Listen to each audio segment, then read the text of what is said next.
Guys আমরা চলে এসেছি এখন ঝুলা দেবী মন্দিরে। দারুণ জায়গাটা, জাস্ট দারুণ। সবই পাহাড়, সবই জঙ্গল, কিন্তু তার মধ্যেও অনেক রকম ভ্যারাইটি আছে। তো নৈনিতালে যেরকম টাইপের পাহাড় আমরা দেখছিলাম, যেরকম টাইপের ভেজিটেশন ছিল, তার থেকে এইখানকার ভেজিটেশন বলুন বা অনেক কিছুই তার থেকে একটু আলাদা। তো সবই খুবই ভাল লাগছে। এবার দেখা যাক নয়না দেবী মন্দিরে ঢুকে, ঝুলা দেবী মন্দিরে ঢুকে। এই যে গাইজ দেখুন জায়গাটা কি সুন্দর, একটা গা ছমছম ব্যাপারও আছে এই জায়গাটায় আসলে। হ্যাঁ, তো সব মিলিয়ে দারুণ একটা অ্যাডভেঞ্চারাস ব্যাপার।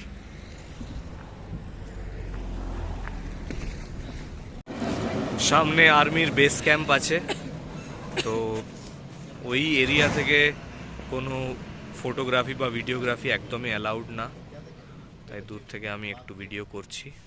চিঙ্কি, হ্যাঁ কেমন লাগছে বলো? খুব মজা লাগছে, আর মজা লাগছে, আর খুব শীতও করছে। শীতও করছে এখানে। দেখুন গাইজ এখানকার অরেঞ্জ আমাদের অরেঞ্জ থেকে একটু আলাদা। এইটাই আসলে অরেঞ্জ। গাইজ দেখুন এই জায়গাটা, চারিদিকে শুধু জঙ্গল আর জঙ্গল, পাহাড় জঙ্গল, তার মাঝে শুধু আমরা। হ্যালো, চিঙ্কি কেমন লাগছে জায়গাটা? খুব ভালো লাগছে, আর কেমন ধোঁয়া উঠছে। দিদি কেমন লাগছে? মেঘা, সৌভিক দা, সৌভিক দা কেমন লাগছে? এই আমার হাত ধরে। তো গাইজ আমরা অনেক গল্প শুনলাম এই জায়গাটার ব্যাপারে। এই জায়গায় দেখতেই পাচ্ছেন কতটা জঙ্গল, চারিদিকে দেখুন কতটা জঙ্গল। তাই এইখানে বাঘও আছে, এইখানে হচ্ছে বাঘ, তারপর হরিণ, হরিণ, শেয়াল। হ্যাঁ আছে? হ্যাঁ, আচ্ছা ওই লোমড়িমায় শেয়াল। এরা হচ্ছে মাঝে মাঝে এখানে দেখা দেয়। আর ইনফ্যাক্ট একজন ফল কাকু ছিলেন এখানে, উনি বলছিলেন যে উনি হচ্ছে একটা ফ্লাইং ফক্সকে নিজের বাড়িতে আশ্রয় দিয়েছিলেন। হ্যাঁ, কিন্তু বেশি দিন রাখতে পারেননি, কারণ ওরা তো ওয়াইল্ড হয়, তাই ওকে আবার বাইরে ছেড়ে আসতে হয়েছে। কিন্তু এমন বরফ পড়েছে যে বেচারা মারা গেছে ওখানে। এরকম ছোট ছোট কয়েকটা গল্প আমরা শুনলাম, বেশ ভাল লাগছে ব্যাপারটা, বেশ থ্রিলিং। গাইজ এখন আমরা ঝুলা দেবী মন্দিরে ঢুকতে যাচ্ছি। এখানে অপশন লাগানো থাকে বাঁদরের উপদ্রবের জন্য। আসো। পাচ্ছিস বেলি?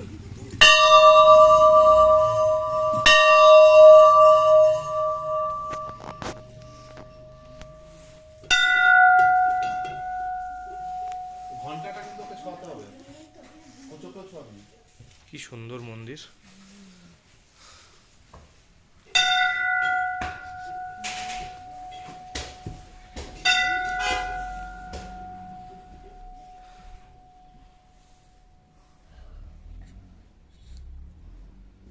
আমাকে দিয়ে দেখ ঠিক আছে। ঠিক আছে।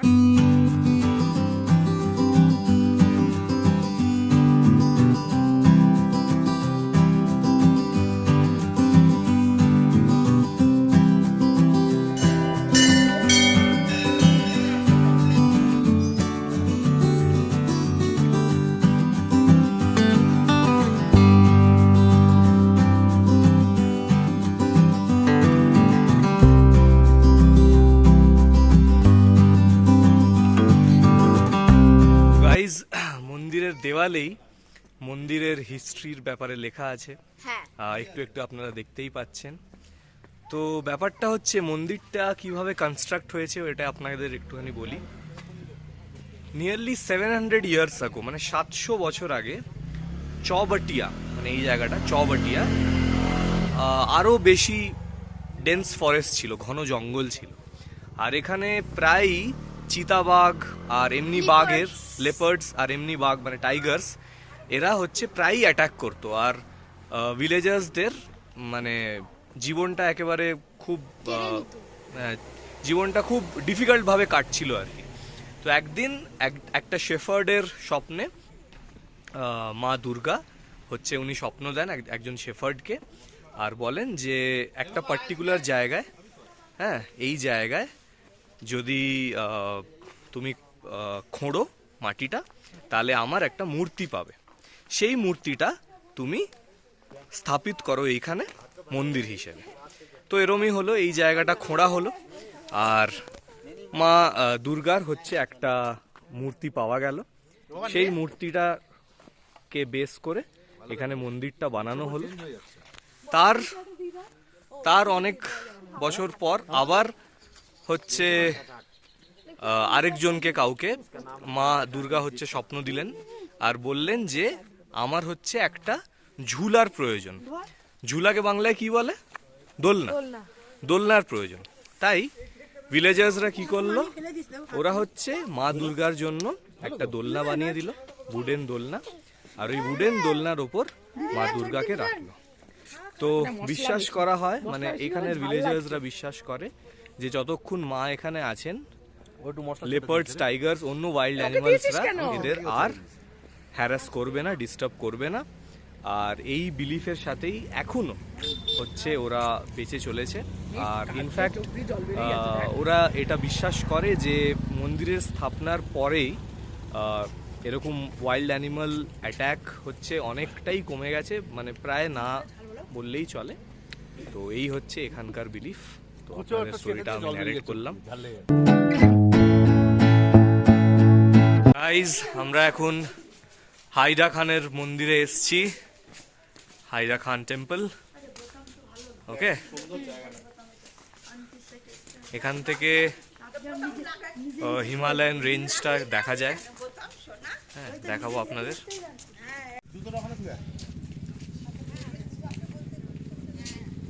কি বিশাল এই ঘন্টাটা।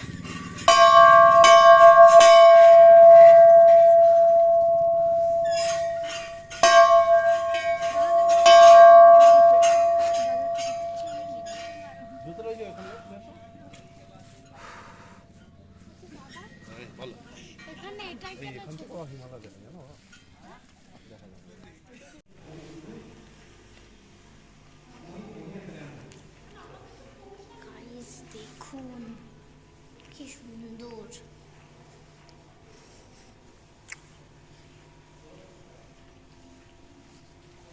খুব সুন্দর মন্দির।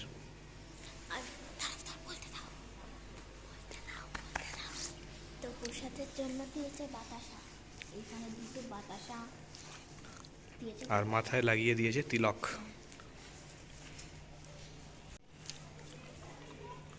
এই মন্দিরটার নাম হচ্ছে হেড়া খান মন্দির। আমি প্রনাউন্স ভুল করছিলাম, হেড়া খান মন্দির।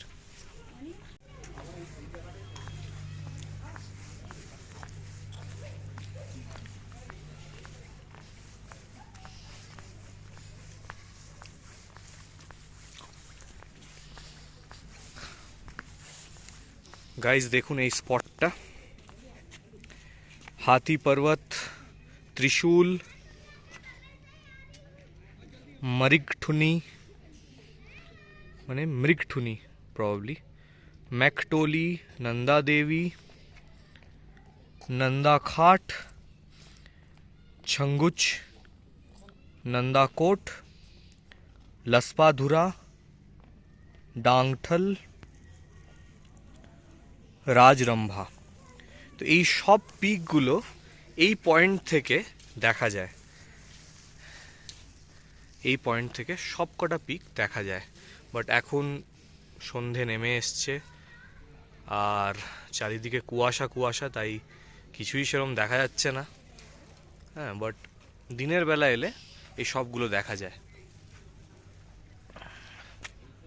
এই মুহূর্তে আমি কেবল নন্দা দেবীটা একটু একটু দেখতে পাচ্ছি, বাকিগুলো অতটা দেখতে পাচ্ছি না। আর ক্যামেরায় নিলে অতটা আপনারা বুঝতেও পারবেন না, বাট নন্দা দেবীটা অল্প অল্প দেখা যাচ্ছে।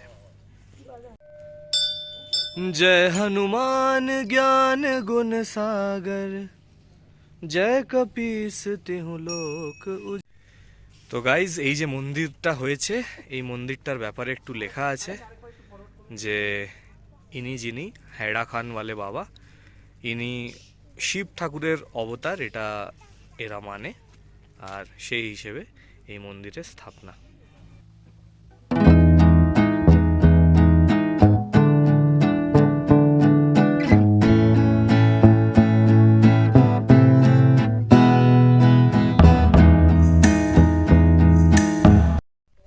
তো গাইজ আমরা অনেকক্ষণ জার্নি করার পর 2 ঘন্টা ট্রাভেল করার পর হেডা খান বাবার মন্দির থেকে 2-2.5 ঘন্টা আরও বাই রোড ট্রাভেল করার পর ফাইনালি আমরা নিজেদের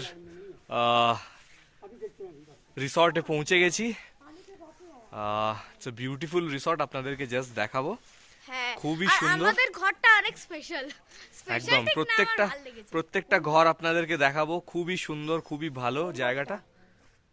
হ্যাঁ, আর এখন তো খুবই অন্ধকার, পাহাড়ের ভিউ, এখন আপনারা কিছু বুঝতে পারবেন না, তাই আপনাদেরকে এখন রুমগুলো দেখাবো। Let's go. তো গাইজ আপনাদেরকে রুমটা এবার চিঙ্কি দেখাবে। চলো চিঙ্কি, তোমাদের রুমটা দেখাও। তো প্রথম রুম হচ্ছে আমাদের রুমে আছে একটা বেড, তারপরে এই বেডটা এখানে সিঁড়ি দিয়ে। হ্যাঁ চলো দেখি। দেখুন কি সুন্দর রুমটা গাইজ। ওহ, এটা হলো আমাদের রুম, আমি আর আমার মা বাবা আর বন্ধু থাকবে। দারুণ দারুণ, জাস্ট দারুণ। আর এইখানে আমার দুটো জায়গা আছে। বাথরুমটা দেখুন গাইস, ওফ দারুণ। চিঙ্কি উঠে গেছে ওপরে। হ্যাঁ চলো চলো চলো চলো। উপরে হ্যাঁ, তোমার বেডটা দেখো। তো উপরে দুটো জায়গা আছে, দুজনে শুতে পারবে। এই গাইস দেখুন, হ্যাঁ হ্যাঁ, খুব সুন্দর এই দুটো। এটা আমার খুব পছন্দ হয়েছে, এটা আমার খুব পছন্দ হয়েছে। রাইট, চলো তাহলে। তো গাইস এবার নিচে চলো। এখানে একটা আলমারি আছে যেখানে রাখা আছে ব্ল্যাঙ্কেট। ব্ল্যাঙ্কেট রাখা আছে, অনেকগুলো ব্ল্যাঙ্কেট। আর এই যে বাথরুম তো দেখালামই, দারুণ। চলো, এইখানে হিটার আছে, টিভি আছে, এখানে কি একটা আলোর মতো, এখানে টেবিল চেয়ার সব আছে। এখানে চা কফি খাওয়ার জিনিসপত্র আছে, এভরিডে নাকি এগুলো। জাস্ট অসাধারণ। এটা হলো বন্ধুর আন্টি তো আমার ঘর। এখানে এখন মতো অলমোস্ট সেম। বিছানা আছে, তো বাবাকে বল গরম জল আছে, বল টিভি আছে আর একটা মিররও আছে। হ্যাঁ, আর অলমোস্ট সেম। হ্যাঁ হ্যাঁ,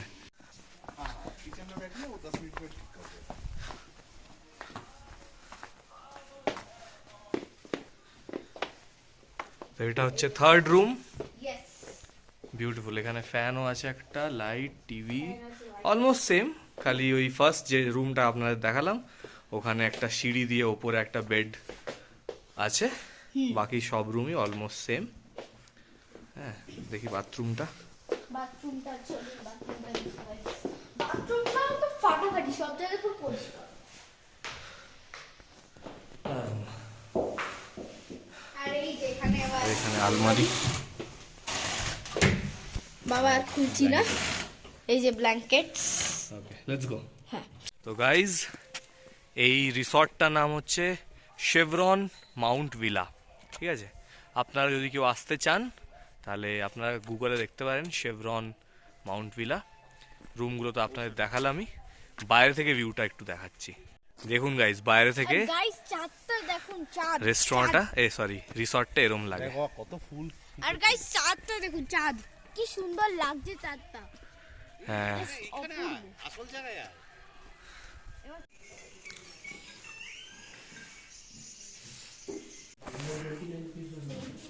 মশালা পাপড়টাও শেষ এখানে গাইজ। এখানে মশালা পাপড় ছিল, শেষ হয়ে গেছে সেটা।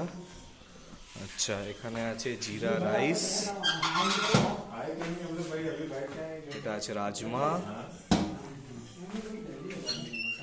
এটা পনির বাটার মশালা না, পনিরের কোনো একটা কিছু, আলুর আলু কি সবজি, আর এটা হচ্ছে রুটি ঘি মাখানো, আর গোলাপ জামুন ছিল, গোলাপ জামুন। আর আমরা যেহেতু ননভেজ অপ্ট করেছিলাম, আমাদের জন্য ছিল চিকেন, সেগুলো দেখানো হয়নি কারণ প্রচণ্ড ঠান্ডা, তাড়াতাড়ি খেয়ে নিয়েছি আর ভিডিও করার কথা মনে ছিল না। তো এই ছিল, খারাপ ছিল না খাবার, ভালোই ছিল। তো ডিনার করে এখন আমরা রুমে ফিরে যাচ্ছি, তাড়াতাড়ি শুয়ে পড়তে হবে, কাল আবার চেক আউট আছে সকালে, জিম করবেটের জন্য বেরিয়ে যেতে হবে কাল। তো গাইজ, এই ব্লগটা এখানেই শেষ করছি, গুড নাইট।